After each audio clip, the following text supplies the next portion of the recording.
আজকের এই রেসিপিটাতে যেমন খরচা কম, উপকরণও কম, কিন্তু স্বাদটা একেবারেই অন্যরকম।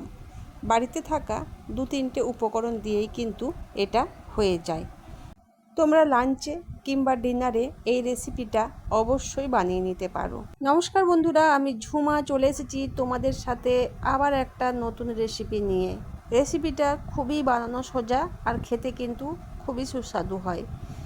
তো রেসিপিটার জন্য আমার বেবি আলু এখানে দরকার। বেবি আলু আমি এখানে নিয়েছি, আর যেগুলো একটুখানি বড় বড় সেগুলোকে 2 টুকরো করে কেটে নিয়েছি। তোমরা কিন্তু এইভাবেই বানাবে, তাহলে ভালো লাগবে খেতে।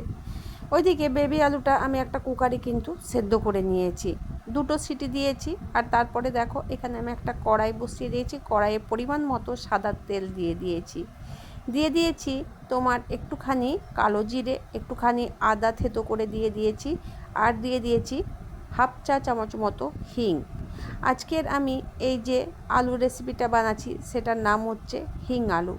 তো এই রেসিপিটা বানাতে খুবই সহজ, কিন্তু খেতে খুব চটপটা হয়। তো চলো পুরো ভিডিওটা দেখো স্কিপ না করে। তোমরা চাইলে বাড়িতে এভাবে বানিয়ে নিতে পারো।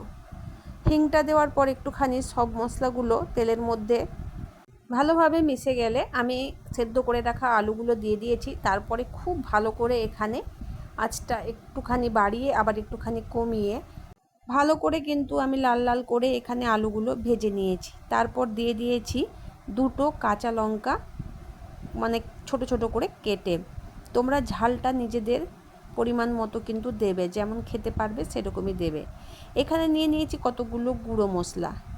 1 চামচ জিরে গুঁড়ো, 1 চামচ ধনে গুঁড়ো, 1 চামচ হলুদ গুঁড়ো, 1 চামচ গরম মশলার গুঁড়ো, আর 1 চামচ নিয়েছি গোলমরিচের গুঁড়ো। তোমরা এখানে চাট মশলাটাও কিন্তু ব্যবহার করতে পারো। আমি এখানে চাট মশলা আজকে দিইনি।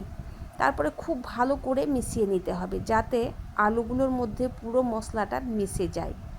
তো আমাদের এই আলুটার জন্য কিন্তু মশলাটা আলুর গায়ে যেন খুব ভালো করে লেগে যায়, সেরকমভাবে কিন্তু এখানে মিক্স করতে হবে। দিয়ে দিয়েছি পরিমাণ মতো লবণটা দেওয়ার পরও আবার খুব ভালো করে মিশিয়ে নেব।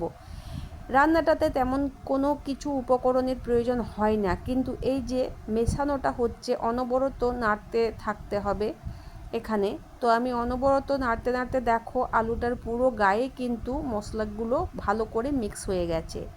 এখন আমি দিয়ে দেব একটুখানি চিনি। স্বাদটাকে ঠিক রাখার জন্য আমি কিন্তু এখানে চিনিটা দিচ্ছি, তোমরা চাইলে স্কিপ করতে পারো। দিয়ে দিয়েছি কিছুটা কসুরি মেথি দিয়ে দেবার পর এখানে আবার আলুগুলো খুব ভালো করে মিশিয়ে নিচ্ছি। প্রত্যেকটা আলুর গায়ে কিন্তু আমার ভালো মশলা মাখানো হয়ে গেছে, মিশে গেছে। এখন রেডি হয়ে গেছে আমার হিং আলু।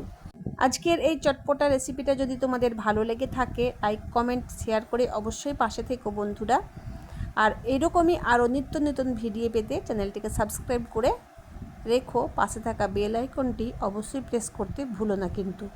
তো দেখো এখানে আমার আজকের রেসিপিটা রেডি হয়ে গেছে।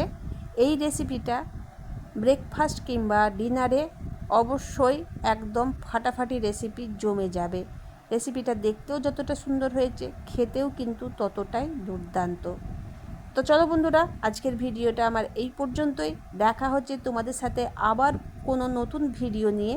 ততক্ষণের জন্য তোমরা সবাই ভালো থেকো, সুস্থ থেকো, আর এভাবেই দেখতে থাকো আমার সাথে আমার ভিডিওগুলো। টাটা বন্ধুরা, বাই, ভালো থেকো।